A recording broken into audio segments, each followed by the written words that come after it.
So hello guys, kung bago pa lang, like, subscribe, comment, share at ilagay natin sa playlist atin. Sinsya na hindi tayo naka-update. So, fasting. Ngayon, October 12. Ayan, 12, 2024. Alas 7:20 ng gabi. Okay, ngayon, nagawa na tayo na nababaw, meron na. Dito, ayos tayo dito ngayon. So, trabaho din tayo. Ano na tayo, libor-libor dito.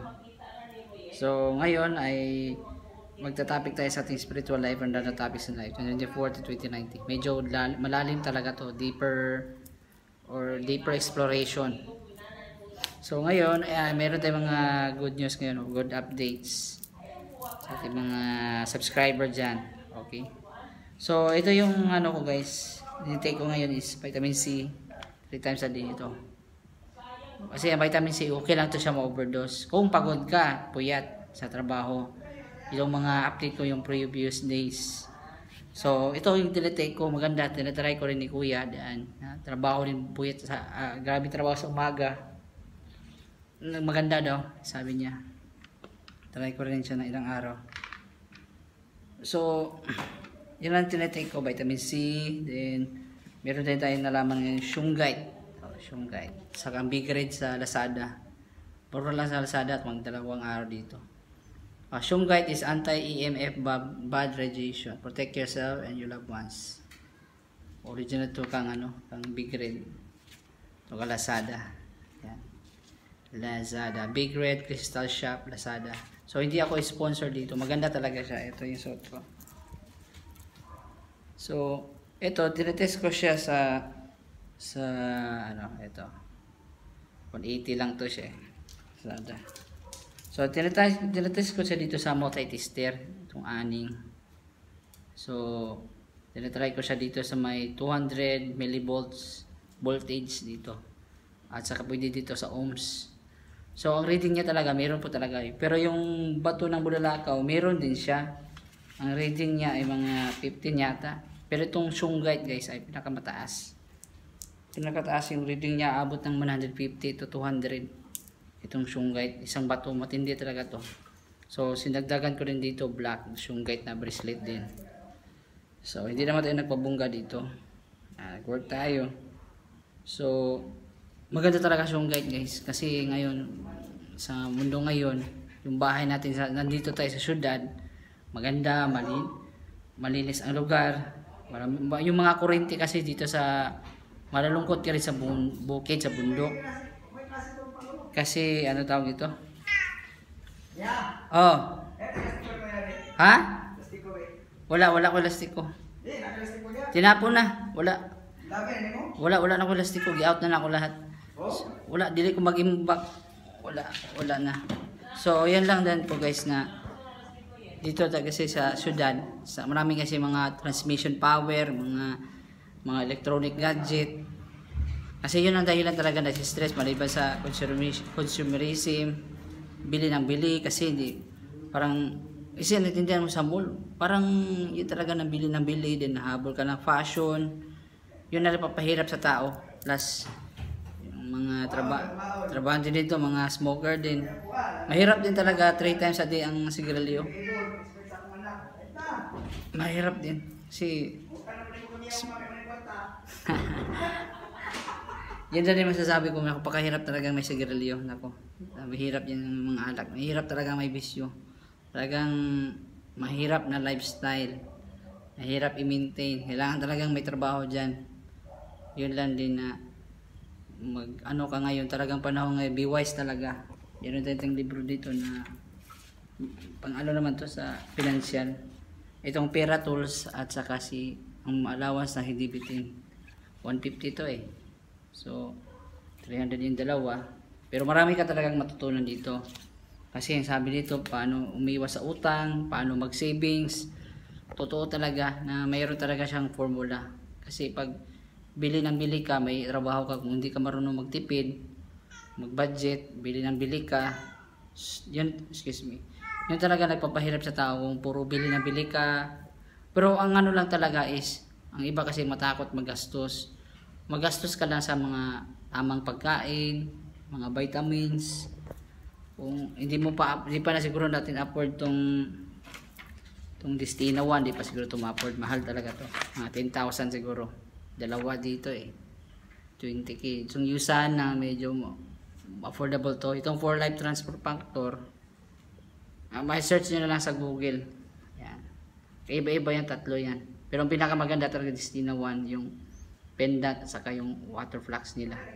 Saka 4Life Transfer Factor. Hindi naman to consumerism tong mga sinasabi ko, sinishare. Dito is, anin ba yung grabing trabaho mo din, marami kang pera, din kung bigla ka nagkasakit, maganda talaga, prevention is better than a cure.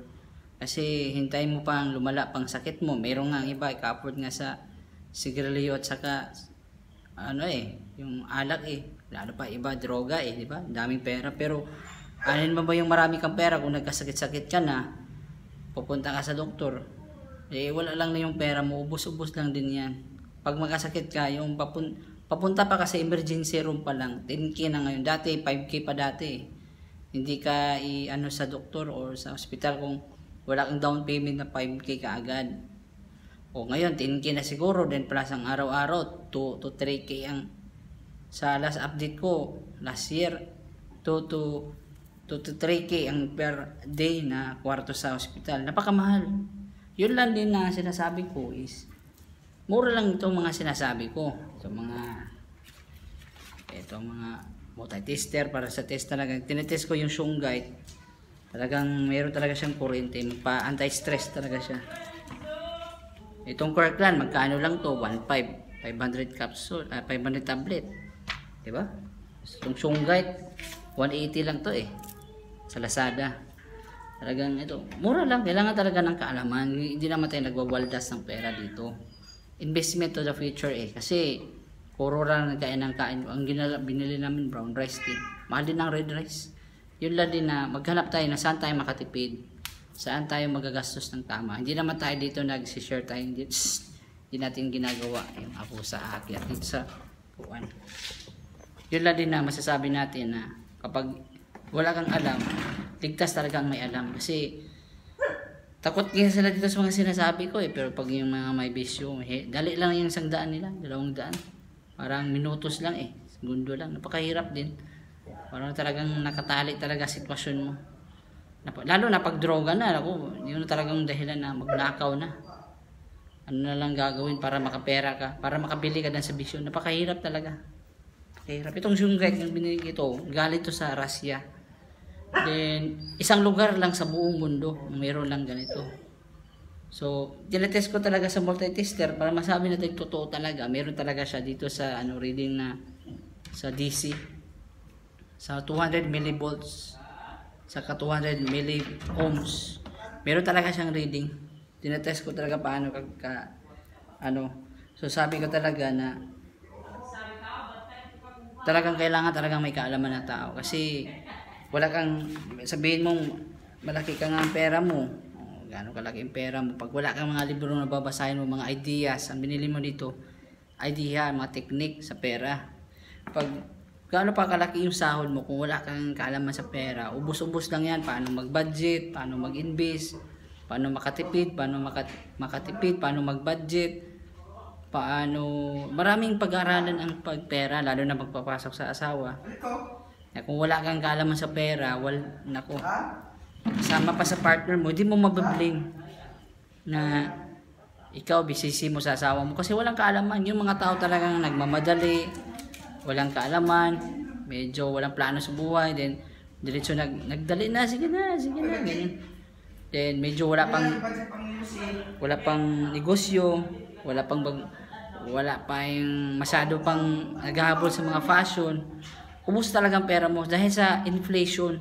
Taas na lahat ng bilihin. So ngayon, ang solusyon lang talaga sa inflation ngayon is mag-budget ka talaga. Wag kang mag-budget din niya. Live simple. Yan, pati ko rin niya. Wag maging one day millionaire. Millionaire kay ko rin niya. Wag maging one day millionaire. Wag may pera. Bili ng bili. Kailangan talagang isulat mong gastos mo sa isang araw, isang buwan, magkano bang gastos mo, ano bang binibili mo. Kailangan talaga yan. Hindi pwede na, hindi mo isipin yung gastos mo kung magkano. Kailangan na may mathematics din yan. Kahit simple mathematics na ano bang igagastos mo. Dahil na ngayon sa mahal, sabay-sabay na lahat, nagmamahalan ang lahat eh. Mahal ang bigas, dahil sa mga pagkain, siyempre may bisyo ka pa. So paano mo kakasiyahin yung bisyo mo? Pagod ka pa sa trabaho mo. Siyempre, ang mga best, ang sabi dito sa mga libro nito, best habang bata pa, saka single ka, makaipon mo muna ng pera.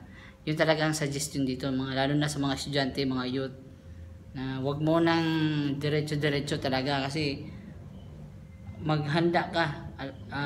This book will teach you how to manage your allowance, save and prepare for the future.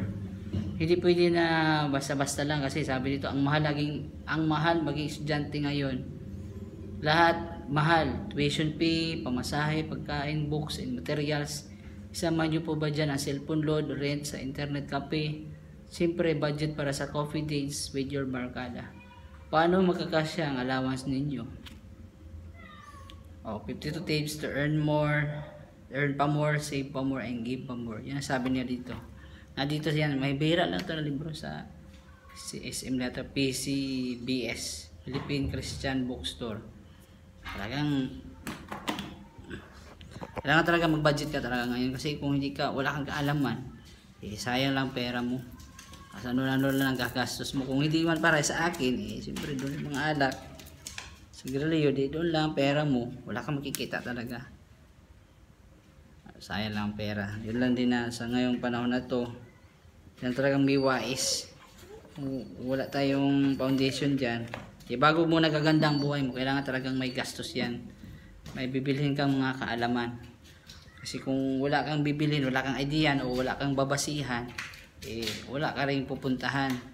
Kung anong example mo. Sa gikaon nila na? Wala ko balo. Biyaan na siguro ninyo, no? Wala ko kabalo na, nagtrabaho ko dyan eh. Ngayon lang magsasabi, kamu may naadiri ganina. Dan, di ka mag-vlog ina ni Tanawa,